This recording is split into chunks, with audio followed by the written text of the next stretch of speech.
You are listening to A Voice for Men Radio. Please tune in to the O'Hara News and Editorial with Robert O'Hara and James Huff, Tuesday nights, 8 p.m. Central. AVoiceForMen.com, flagship of the men's human rights movement. You should be fucking ashamed of yourself. You're fucking scum. They're fucking pigs! Patriarchy. Fucking rape apologist, incest-supporting, woman-hating fucking scum. You woman-hater! Patriarchy, fuckface! You and your son and your everybody and your friends are fucking men! Fucking scum! This is what men's rights look like! This is what men's rights look like! This is what men's rights look like!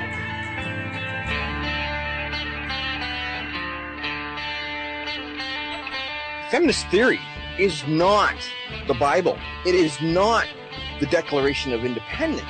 It is not the Charter of Rights and Freedoms. You're damn right we target feminist ideology. Feminist ideology teaches nothing but hate and contempt for men and boys. Feminism must be like the psychedelic drug. I swear to God, because nothing they say is remotely close to reality. We're going to continue to call feminists out on their hate and bigotry, and we really don't give a damn if they like it or not. Well, you know what, feminism, if you don't like the rule of law, then don't be part of society. Go somewhere else. Blue Collar Red Pill, with your host, the One Dan Army, Dan Aarons, and Jack Nightrunner Barnes.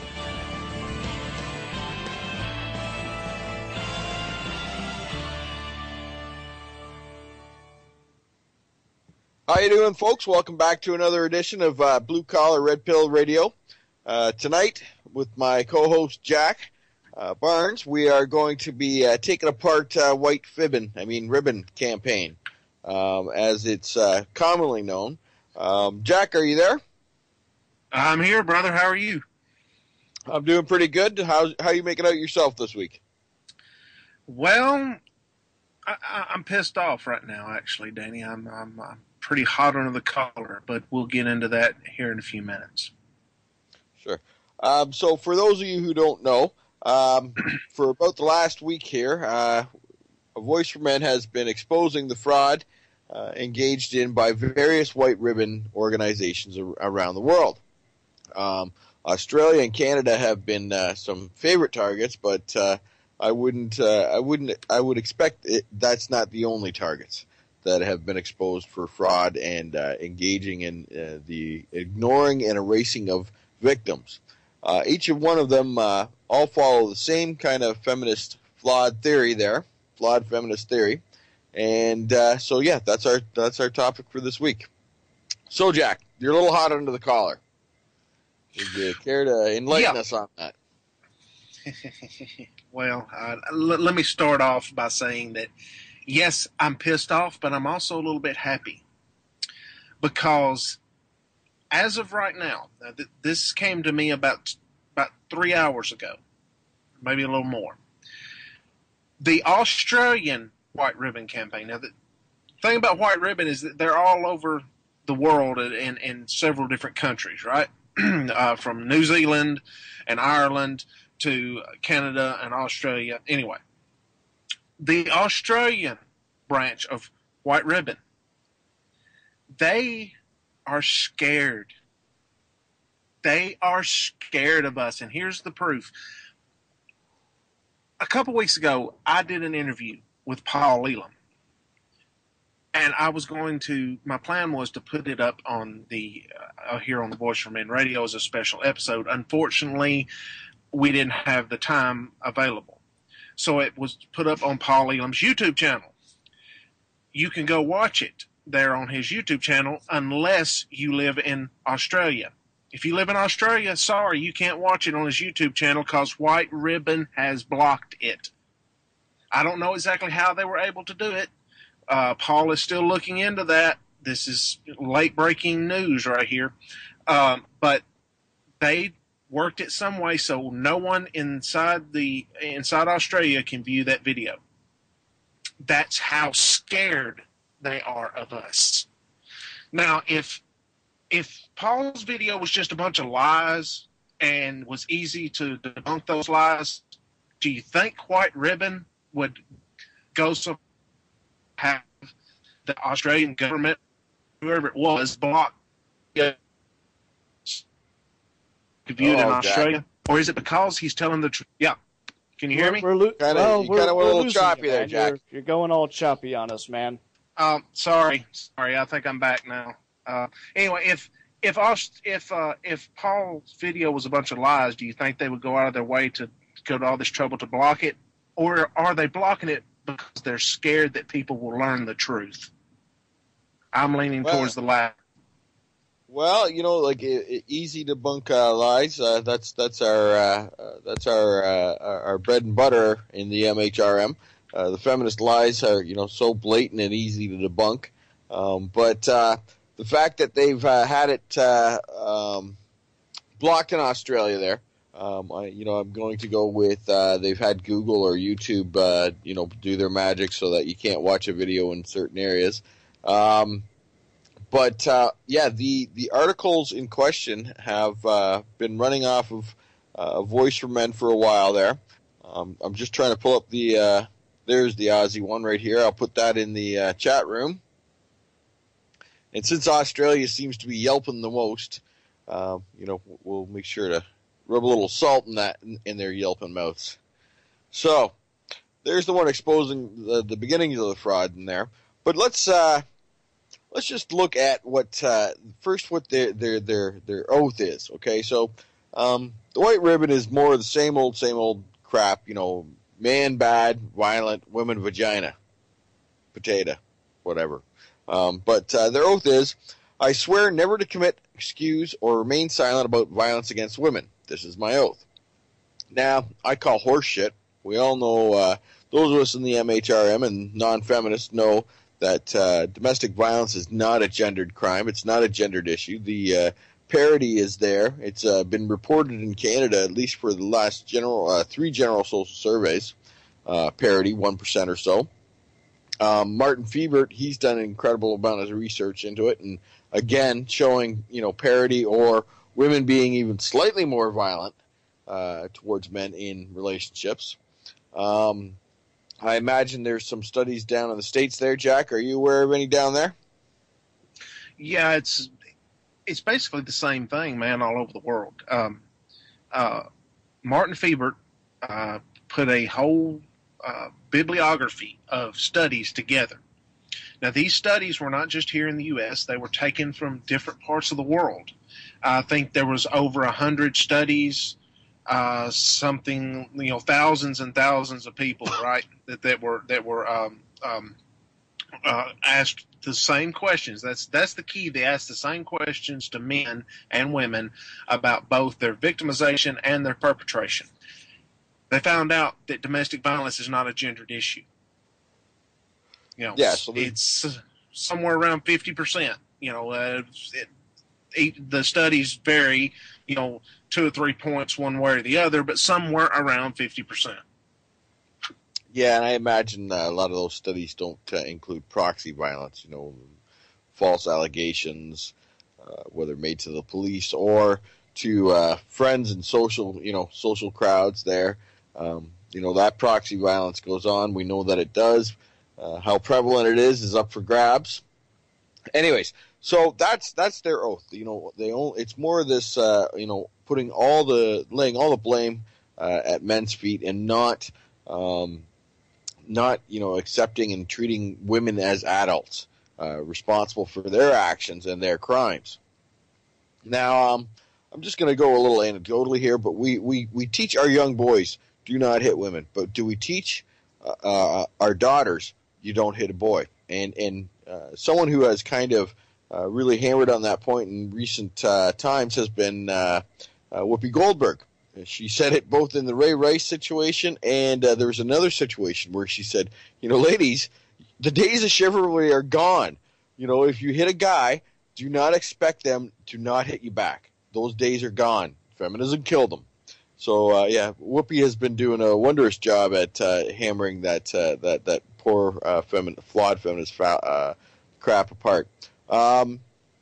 Jack, what else have you got? Well, I was just, I live in the southeastern United States, and we we do things a little bit different down here. When you throw a punch at someone, the fight is on. Someone's going to the hospital. Someone is fixing to tote an ass whooping. It's not going to be that we'll swap licks for a few minutes and then it's done. No, that's not how we do it down here. So if in regard to the pledge, I will not take that pledge, because if a woman hits me, she's going to be spitting teeth. That's just the way it is. And like you said, man, this chivalry stuff, that's like Whoopi Goldberg said, that's over. Women, you wanted equality, by God, you're fucking getting it. Anyway. there is that for sure. And, even Ray Rice's wife, came out and chastised the feminists and the screaming and yelling about it. Meanwhile, Hope Solo there, she's still employed as far as I understand it, or maybe there might have been some sanctions. I don't know, but there were some, a little bit of rumblings about how Hope should be turfed out as well, just like, they do with the football players. I believe that one of the football players just recently got reinstated, by the way. I think that's in the sidebar there at A Voice for Men. And on the whole Ray Rice situation, there was obviously some problems in that relationship. And they got counseling, from what I understand, and hopefully that, they're able to move on. Hopefully they're two people who care about each other and they want to work through these problems and move on with their relationship. Ray Rice, he defended himself against a violent attack, and there's nothing wrong with that. But since our society does not view him as much of a human being as they do his wife, because she's a woman, he was chastised and punished for doing what any normal human being would do, doing what our rights say we can do, and that is to defend ourselves. But anyway, go ahead, Dan. Now, one of our writers and staff members there at A Voice for Men, Peter Wright, he pointed out that this WhiteRibbon campaign bears a striking resemblance into something that went down in the Middle Ages. And it was the Green Shield kind of gig there, and it was a bunch of guys got together that, and they were, they had taken an oath to defend women. What was it? Defend the honor, estate, goods, reputation, fame, and praise of all ladies, including widows. It was an undertaking earned the praise proto-feminist Christine de Pizan. And apparently this goes back to 1399. So, history repeats itself. There's kind of nothing new under the sun. It's, white. I'm guessing it's white. It's got the WhiteRibbon stamp of approval there. And they didn't, this protecting and providing for women has a long, rich history, apparently. You got a chance to read that article there, Jack? No, I haven't. I've been really busy driving today, and I haven't had time to read over as much of the material as I would like to have. But also, we jokingly call it sometimes the white feather campaign. But even though it was kind of a jab at WhiteRibbon when we do that, but there is some resemblances there. The white feather campaign was a bunch of women running around shaming men to go to war, in a war that they did not want to participate in, by giving them a white feather. If they got that white feather, it meant that they were a coward, that they weren't doing their job to protect women, to protect the women of that country. I believe it was in the UK. This we see the same thing with the WhiteRibbon campaign. They are shaming men into protecting women. You're not a real man if you don't take this pledge and vow to put yourself in danger and harm's way to protect women. Now, I will say that the WhiteRibbon Australia's website has information over there saying, no, just call the cops or try to distract the guy and they do it in a gendered fashion. The guy that is beating up on the woman or harassing the woman, try to distract him and stuff like that. But it's still, if women are men's equals, then it's kind of their responsibility to take care of those situations, is it not, Danny? Well, if they raise a hand to a man in the first place, then yeah, all bets are off. You ask, you strike somebody, that's it. You lose. Whatever happens to you after that, up to the point where somebody's on the ground there. If the boots are still being laid, then possibly it's time. It should be time to step in at that point in time. But one poke for one poke. Hey, that's it. You get it. That's equal. Yeah. The big thing, it pisses me off that here we are, we're trying to raise awareness that men suffer domestic violence too, that men are victims of domestic violence and they need shelters to go to get away from their abusive partners. We're trying to get equal services for men as for women. That, and the fact that WhiteRibbon is coming along and hiding the fact that men are just as much, just as likely to be a victim of domestic violence as women. They're half of the victims of domestic violence. They're hiding that. Whoops! Looks like Jack got ate by the patriarchy radio monster there. I think the patriarchy monster definitely ate him up. Yeah. What are your thoughts on this there, James? Well, unfortunately, I'm keeping my thoughts to myself for now. I'm doing a lot of absorbing on the information. I am rather surprised at the blocking of the video in Australia. Well, it's the only move they got. It's the standard operating procedure for feminists. If you get caught in a lie, then, put your fingers in your ears, la la la, kick some dirt over it, sweep it under the rug. Standard operating procedure. Ignore it, hide it, censor it. That goes for their theory, and when they're caught with their hands in the profit cookie jar there. Oh, Jack still ain't around. Well, James, we're pulling you into the breach. Just when you think you can't get away, or just when you think you get away, we pull you back in. So, James. Now, Australia has a really rich history. There's some really virulent feminists down there. We've got Sheila Jeffries. Germaine Greer's from down there, is she not? I believe she starts out life down there, or she ends up down there. I can't remember. There's some very, very radical feminists from down around Australia. There, you're back, Jack. Forgot to pay your Patreon dues again. Well, keep in mind, RadFem Hub was based out of there. Oh, and really? Slip in the plug I did not know that. Let's slip in the plug for the Agent Orange files there, folks. If you haven't got your copy, download them, search them out on the internet. Look at Australia's plan that was put in place. You'll find articles dating back early 2012 when, it was late 2011 when the AO files came out. It was early 2012 before an impact was really felt. And then on top of that, shortly after that, was the move for legislation to protect, ready for this phrasing, women and their children. Okay? And yes. their children. Essentially redefining the family unit without a father's involvement. Now,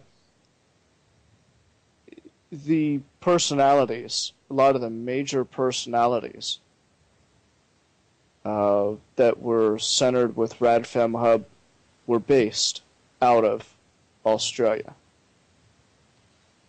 Yeah, I remember a couple of those characters. One comes to mind, Alley Cat or something like that, or started with an A. Can't remember her full name though. But yeah, some wonderful critters. Saying that men need to be exterminated. Women need to start this utopia where children will be killed. I mean, raised by peace-loving rad femmes, and things like that. You know, well, because some animals. It wasn't just the men. Pardon? It wasn't just the men. They were going to exterminate all men and all women who weren't radical feminists and leave the rad femmes and the little girls. Yes, the infamous Lilith comment. Even if we killed off 90% of the men, I dare say we'd have to kill off most of the women as well. And this is just the tail end of it, and going off the memory here, but pretty close verbatim. I dare say we'd have to exterminate all the women or most of the women as well, and leave the rad femmes and children to raise or to begin utopia or to raise utopia or something, or live in utopia, somewhere along the lines. But we all know that women are the biggest killers of children, so I'm seeing how that's going to work out so well. They will, they kind of wonder where some boys grow up hating women after they've been beaten by their mother for so long. You wonder about it. Or, as one of the rad femme put it, I just wanted to pick up future Mr. Rapist and toss him through the window. I remember that was another lovely little quote by one of the rad femmes there. She had deemed a 5-year-old boy or something like that a future rapist. And so you can see kind of the underpinnings of possibly future misogynistic attitudes towards women, generated and started by women beating on young boys. I would even misogynists aren't born; they're created. Yeah, I imagine some of that might even come through in the lesbian world too, because lesbian domestic violence runs at higher rates than heterosexual domestic violence. As a matter of fact, as I understand it, it is the highest has the highest occurrence in the relationship kind of realm there. And see, that's another thing, Danny, that pisses me off. They want to sweep that under the rug too, because there's no man there. There's just two women, so it doesn't fit with their narrative of man bad, woman good. It shows that women can be violent as well, and they want to sweep that under the rug and pretend that doesn't exist. That's right. There is no nearest penis to blame. Right, and so they domestic violence in lesbian relationships is more common than in heterosexual relationships. Again, granted, when you not comparing each instance to each instance, obviously there's more instances in heterosexual relationships because there's more heterosexual couples. But ratio-wise, it is more common in lesbian relationships, but nobody's talking about it. Nobody's trying to look at it and figure out what the problem is so we can work on it and fix it and help these women have healthy, happy relationships. No, they're hiding it and sweeping it under the rug because it doesn't fit with their narrative and it doesn't help them put money in their pockets. Oh, it doesn't fit with their cash cow. Yeah. It kind of takes away from their cash cow. They don't really like to admit that huge white elephant in the room there, but they sure as hell like to milk that cash cow of, man bad, woman vagina.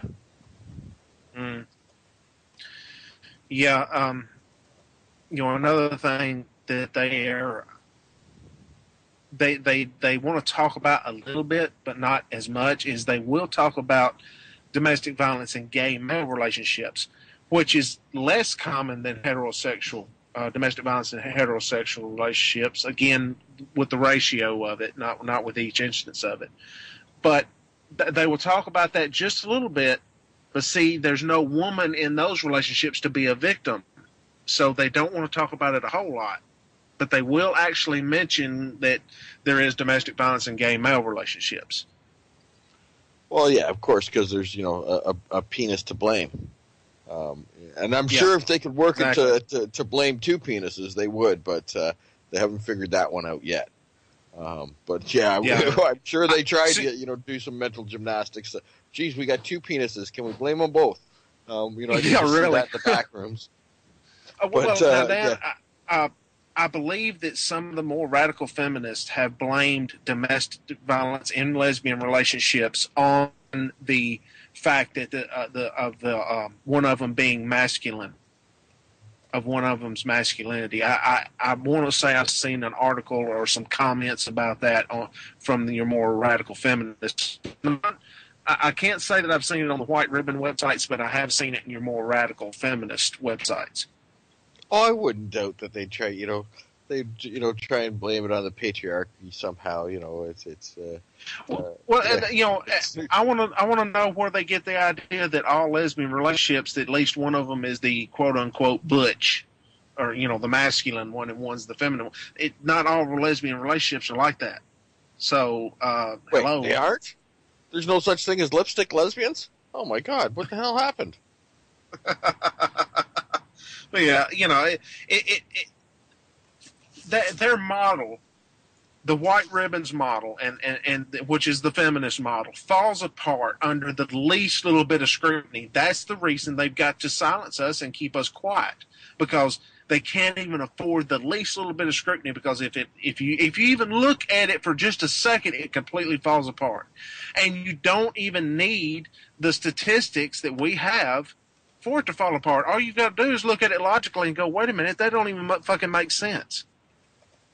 But, Yeah, well, it still pulls it still puts money in their bank accounts, and they love it. They broadcasted it. They got they got in there first, past the post, and they put in their propaganda, got themselves well entrenched in government organizations and getting government funding and manipulating and playing that that lie about domestic violence being a woman victim, man perpetrator thing, and they've been broadcasting it ever since. In the meantime, what was already in place was that if you were legitimately caught, beating your wife, it used to be not only did you get tagged in the courts, but you'd go to jail and you'd get beaten in jail too. Now, the criminal or the people charged in jail now are just like, oh yeah, okay, well, sure. And we've all been down that road before, where it's the slightest little whim, her little a woman's lie, that even what do you call it? Justice in jail doesn't even apply anymore. They've kind of killed that off as well. So the chivalrous part of those in jail has gone as well. It used to be, like I said, they used to beat guys up who beat their wives up. But now they just kind of look and go, well, maybe he did, maybe he didn't. So they've killed that one off as well. Well, there's another part to this. In order to keep the money flowing in, they march out the most egregious forms of domestic violence, which, we're talking about a woman ends up in the hospital. Of course, again, they do it under the gender model of man bad, woman good. Man's the perpetrator, woman is the victim, which is the least common form of domestic violence. The most common form of domestic violence is one partner just snaps and slaps the other, or punches the other, or kicks the other, or spits in the other's face, or throws something at the other, right? It's not this where someone ends up in the hospital. That's not what happens all the time. That happens some of the time, but not all the time. In fact, it's the most rare that happens. So when you have just a slap or a punch, the best thing for that couple is counseling, to help work out the problem and to help them get back to get back in a good place in their relationship. But no, what these domestic violence, these feminists want is you call the cops and get his ass thrown in jail. If it's the man that's done it. If it's the woman that's done it, oh, well, she's just defending herself from the patriarchy. But if it's the man that's done it, they want his ass thrown in jail. When the best thing for both would be counseling. But anyway. I would guess that in the minor incidents there, yes. There is this tendency for the primary aggressor laws and policies to be in place where, it's an automatic arrest for the person who's the largest in the relationship. So that generally tends to be the guy, regardless of who's wearing the black eye, or who's cut, or whose ass has been set on fire. As Bill Burr put it. Yeah.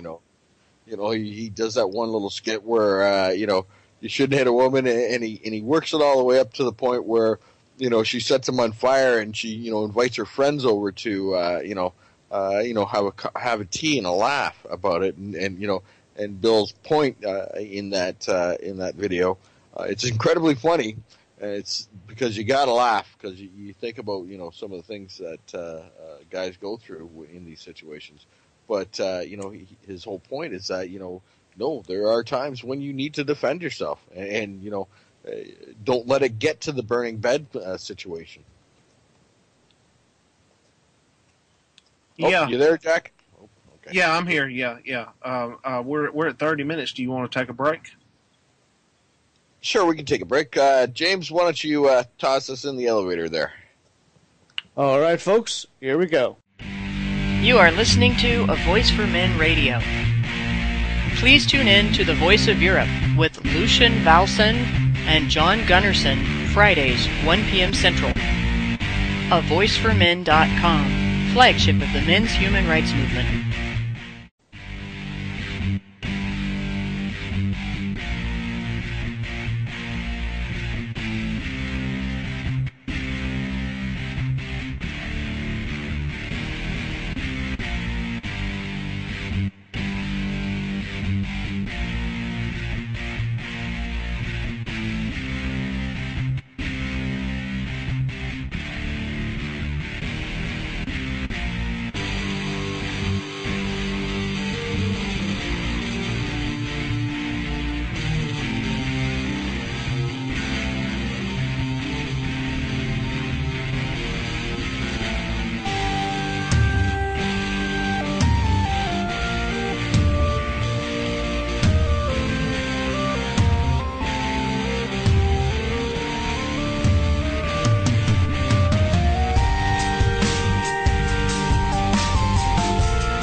You are listening to A Voice for Men Radio.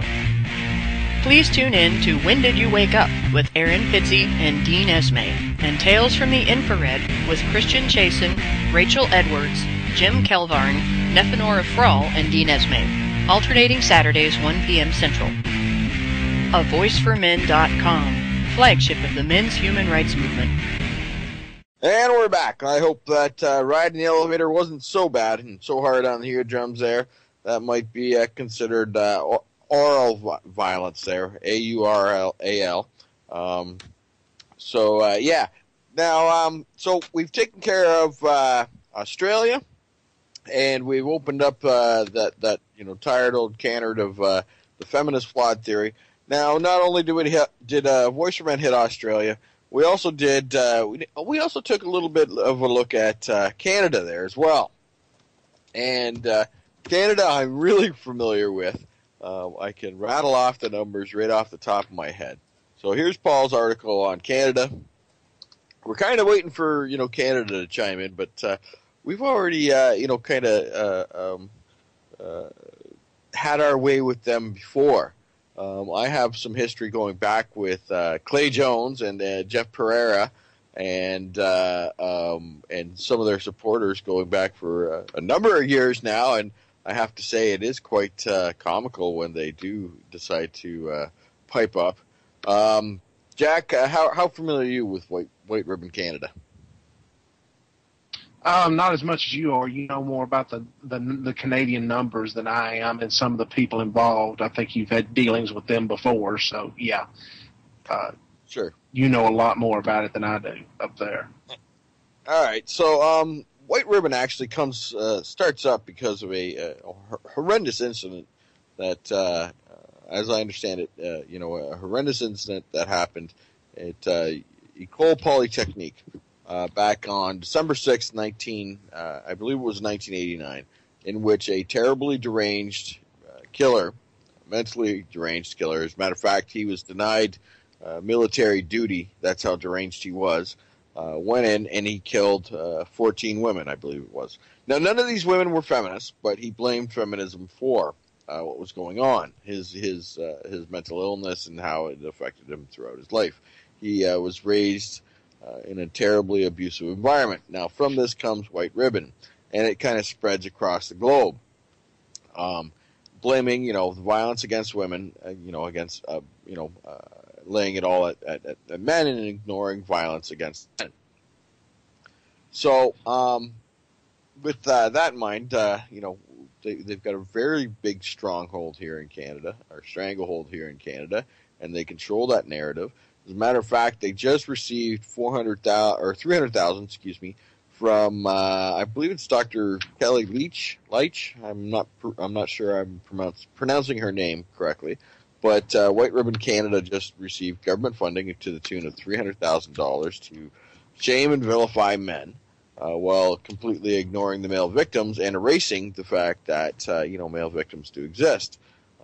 Again, I'm going to point back to it's common knowledge that we always tell our young boys, do not hit women, but we do not tell our daughters, do not hit men. And this kind of enforces that double standard, and actually, I'm going to posit, leads to violence against women. When you sit there and you pick upon and you hit and pick upon somebody, eventually they will reach a breaking point. So, by ignoring the violence by women against men, they're actually helping to increase violence or their numbers, where they allege the woman was the victim. But again, we're going to point back to, if you hit first, all bets are off, and you're the guilty party. But the feminists don't like to see it that way. So, anyways, the last General Social Survey done in 2009 put the numbers at 585,000 men, or 6% of the population, and 601,000 women, or 6.4% of the population. That 1% difference or less has been the same for the last 3 or 4 general social surveys. I believe in 2004 it was 6 and 7%, and then in 1999 I believe it was again 5 and 6%. So it's been the same for the last 3 general social surveys and then some. We're expecting a new one out this year. Now, for that, they have managed to maverick those numbers into, I believe it's 595,000 abused women's shelters in Canada, and if we're lucky, maybe one for men. Don't forget that we do have the Center for Men and Their Families, but that is not a shelter service. That would be helping men and their children get help fleeing an abusive situation, although there is really not much help out there, if any at all. So that's the situation as it stands in Canada. Their numbers, they have a RevCan charity status, so that means that they can give tax receipts and are able to tap into the corporate funds, and they are even able to bring in the odd high-profile speaker now and then. They have come to the University of Toronto lectures. As a matter of fact, I seen Jeff Pereira at Ryerson lecture where Karen was speaking, Karen Strawn, Girl Writes What. He was quite surprised to see me there. I said hi to him. It was pleasant with him. Jeff is one of the higher-ups at WhiteRibbon there. Jack, is there anything that you'd like to toss in that you know about the WhiteRibbon in Hamilton or Toronto area, Canada? Yeah, it seems like you said it begins with their poster boy, Mark Lapine, which it just is so that everybody knows that seems to be the only mass shooting that was specifically targeted against women.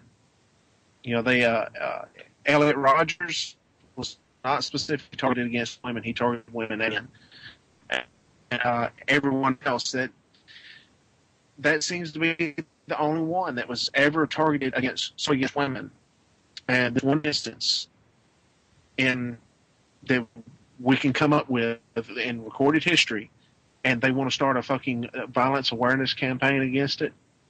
How many genocides have happened? How many times have men been targeted while the women and children were let go? What the fuck? Yeah, we have the Boko Haram situation. I'd like to point out that Mark there, he was raised by a single mother there. He had again, his background is all full of abuse. That seems to be a pattern, doesn't it, Danny? Imagine that. It does. But again, his background was filled with abuse. He was raised by a single mother.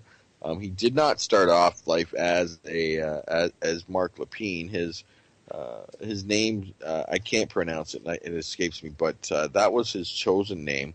It almost seems like if you read his life story, he was trying to emulate being, into the fold of the feminine fold, but by dropping his dad's name and then, taking up his mother's name. But that could be just that his hatred for his father, patriarchal figure. But anyways, so that's where it kind of starts. Again, I'm going to point out that, this guy was, just incredibly deranged. He was denied military service because they didn't want to the military didn't want to put a gun in his hand either. They recognized that he was trouble right from the get-go there. So, yeah, it starts from there. Jeff Pereira and I had a meeting. Actually, I'm going to back that up again. My first experience with WhiteRibbon was that I called them and wanted to just see what they were all about, kind of like. And this goes back, I don't know, maybe 2 or 3 years ago. And I rang them up, and I spoke to an individual by the name of Clay Jones. Now, as I understand it, Clay Jones is the media director there, and he was really inept. When I asked for information, he said he let off that we're only we concentrate on female victims, male perps, but again, he didn't mention female victims of female perps, the lesbian relationship thing there, or the bisexual one there too. That could happen as well. But anyways, and then when I said, well, what help is there for guys out there? And he tried to pawn me off on the men's sexual abuse hotline. Not regular, domestic violence abuse. I shouldn't say regular, but not domestic violence. He tried to pawn me off there. Now I caught him because I already knew it. And in the conversation, he admits, yeah, I guess you do know a little bit about this. And I'm like, yeah. So he then kind of tried to, straw man and toss out, well, we know that men are the majority of the sexual abusers. Well, yeah, the ones that are charged and stuff, we do see it in the police reports. However, when we, as a society, deem sexual abuse against a young boy as being seduced, or as he wanted it, he was lucky, and we tell them that, then we are kind of denying their ability to voice how they may have been traumatized by that situation. So he was really just dishonest right quite through the whole thing. You've had a chance to listen to that conversation, eh, Jack? Hello, Jack. Oh, noes. Oh, no. Not again. Uh-oh. Yeah, and might be having problems on my end here, too. Oh, no. No, I can hear you just fine, and I hope that's not problems all the way around. No, I think, are we still good? Is someone in the room want to let us know whether we're still broadcasting? Actually, I could tell in just a second here. Let's see. Yep, Mean Gene's let us know. Yeah, we're good. We're good there. We just lost poor Jack again. Damn, we got to up his union fees. That's it. The patriarchy card just ain't cutting it for him anymore. We got to get him a gold card, I guess. He's got to get the gold patriarchy card. So yeah, there's quite a bit of history on how it starts. And the feminists have done what a lot of fascist things throughout history have done, in that they have latched on they've latched onto a tragedy to promote their beliefs or the ideology. I think you will see rumblings of this all down through the ages. Anytime a totalitarian regime has taken foothold in society, they've managed to manipulate a tragic situation to do so. Jack, you there? Yeah, I'm back, man. Woo! Right on. We can hear you, kind of. Okay. Yeah, I missed everything that you were just talking about, but I wanted to bring up something. I'm sorry, guys. I've been having major technical difficulties with my internet tonight. I don't know what's going on, but I wanted to bring up something. I want you to just, for a moment, put yourself in the place of a boy who is living with a mother who is abusive, who is beating on the boy's father. He has to live with that day in and day out, and he goes to bed every night hoping and praying that his father won't leave, because if his father leaves, then he knows his mother will direct this violence against him. She may be already. And he also feels bad about having those thoughts of, gee, my dad is a shield for me. I want him to stay so he can absorb the violence so I won't have to. He feels bad about that. And then he goes to school, and in comes the WhiteRibbon people to tell him how masculinity is the problem, that men and their patriarchal dominance are the problem, and we've got to protect the poor women from the abusive men. And they shame this boy into taking the pledge to never be violent and abusive towards women, to always protect women. And the woman, his mother, is the one that is abusing him, his brother, his sister, his dad, and he has to go to school and hear that shit. That pisses me off. We're not going to stand for it anymore, WhiteRibbon. We're not going to put up with it anymore. We're coming for you. We're coming for you. We're coming to tell the truth. We're coming to tell people the truth. We're going to turn society against you. We're going to hound you to the gates of hell. And we're not going to stop. We're not going to let up. You're not going to silence us. This bullshit is done. It's over. We're coming to stop it. We're not putting up with it anymore. We're not putting up with you encouraging and endorsing the abuse of children. We're not going to put up with it. You mess with kids, you piss people off, and that's exactly what you're doing. And you're doing it for no other purpose than to put money in your pocket. Men and children are suffering at the hands of abusive women, and you're sweeping it under the rug just to put money in your pocket. Blood is being spilled. People are dying because of you. We're coming for you, WhiteRibbon. Mark my words.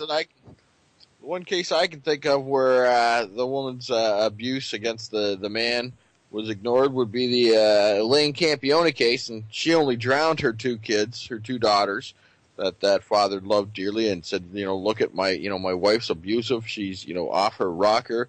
She actually made a video about it, and while she was doing it, and then she was promptly defended by organizations like the Elizabeth Fry Society, and I believe the Legal Education and Action Fund, the Women's Legal Education and Action Fund here in Canada. I'm pretty sure they would have sent in a couple of representatives to make sure that that adult woman was treated like a toddler or a child.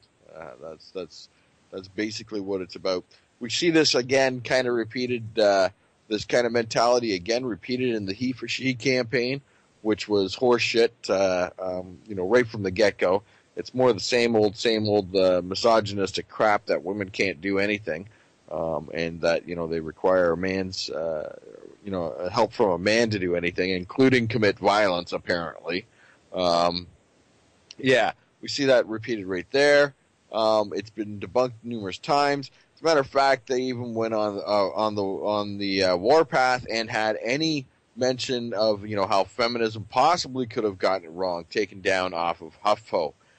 So it's really, really interesting on how scared feminism seems to be and how much damage control they are doing over the domestic violence situation.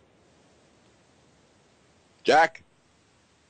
Oh, Jack. Calling Jack. Oh, damn. Yeah. That these people, they know they're lying. Now, there's been some guys in the men's rights movement who have said, and Dean Esme's one of them. Dean Esme, he's a nice guy. I'm not a nice guy. I'm a son of a bitch. I'm the guy that gives son of a bitch a bad name.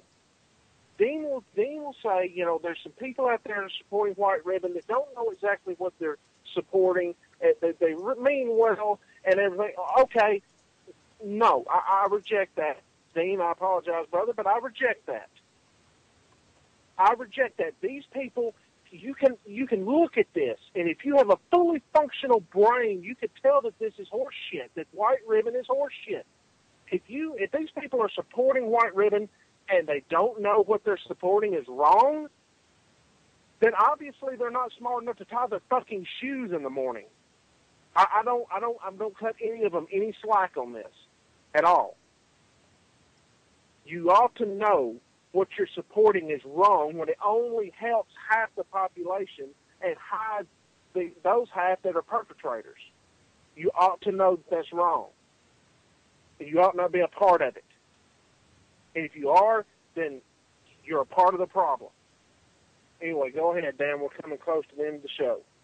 We're coming, yeah, okay. So, we're kind of wrapping up the show here. There is one situation that I am aware of going on right now of a young man who down in Australia who is trying to get to his scholarship there. So I'm going to put that in the room there.